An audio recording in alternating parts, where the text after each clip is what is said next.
In 1944, the United States unleashed the most advanced machine the world had ever seen. It was a bomber so complex it nearly collapsed the American war economy, a $3 billion gamble that rivaled, and in some wartime estimates exceeded, the cost of the Manhattan Project itself.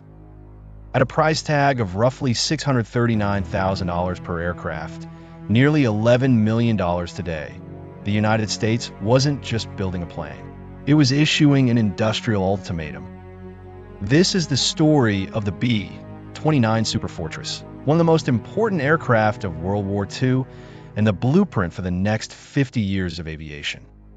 Remarkably, the Superfortress was conceived in 1940, before the United States had even entered World War II, but turning it into reality would push American industry to the breaking point. In 1940, the Army Air Corps issued a requirement for a bomber that did not yet exist, not even on paper.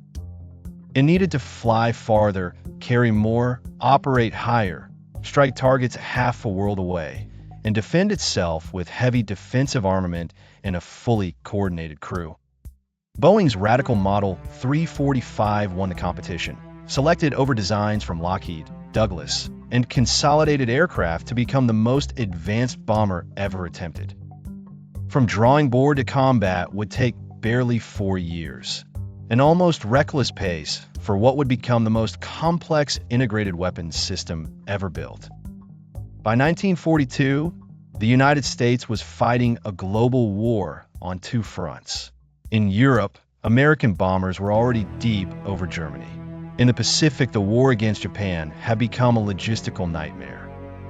Japan's industrial heartland lay protected behind thousands of miles of open ocean, far beyond the reach of existing bombers like the B-29 Flying Fortress.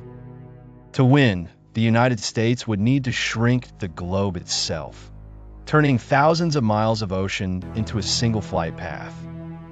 Tens of thousands of pilots and aircrew were mobilized, forming a force that would eventually fly more than 33,000 combat sorties against the Japanese home islands.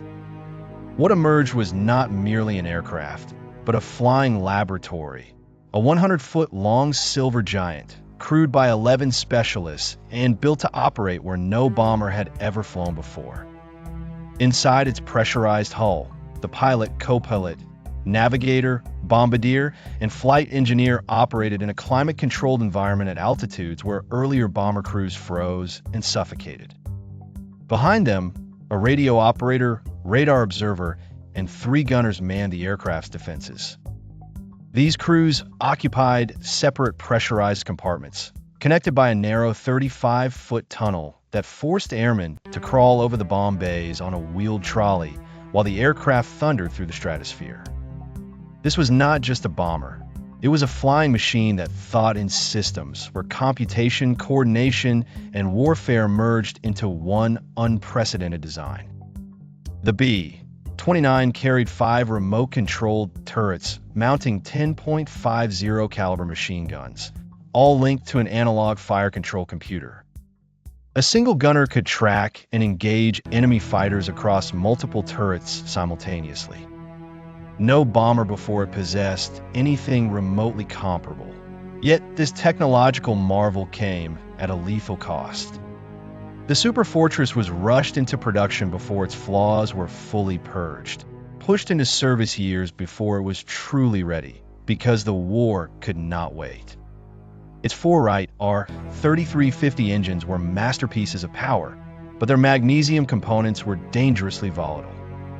When an engine caught fire, it could burn at over 3,000 degrees Fahrenheit, hot enough to melt through the wing spar in seconds. Of the 414 B-29s lost during the war, only 147 fell to enemy action. The rest, well over half, were claimed by engine fires, mechanical failure, ditching at sea, and the unforgiving vastness of the Pacific.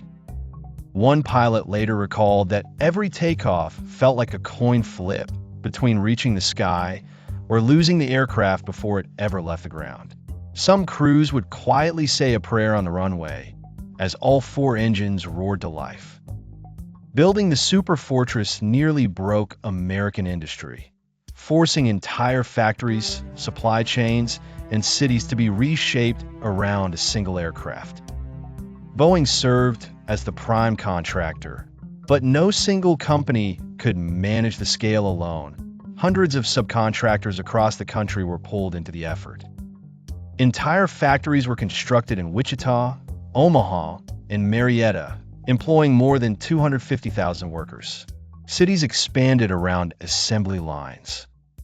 Engineers modified aircraft already rolling off production floors, turning factories themselves into live, experimental laboratories. The influence of the Superfortress did not end with peace.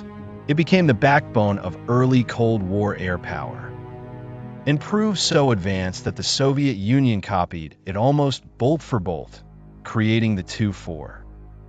Its design philosophy, long range, massive payload, pressurization, integrated systems, shaped every strategic bomber that followed. From the B-52 Stratofortress to modern stealth aircraft, each carries the DNA of the B-29. The Superfortress remains one of humanity's most complicated legacies. It was a triumph of engineering brilliance and industrial coordination, and a warning written in aluminum and fire. It proved that we could build a machine capable of ending a global war, and in doing so, revealed a sobering truth. Our ability to create weapons had finally outpaced our ability to control them. The B-29 remained in service long after World War II, fighting again in Korea, before finally being retired by the U.S. Air Force in 1960. But its influence never disappeared. It had already reshaped the future of air power in ways no one fully understood at the time. It lived on in the B-47 Stratojet, the B-52 Stratofortress, and in the design philosophy of modern strategic and stealth bombers. Gone, but never forgotten.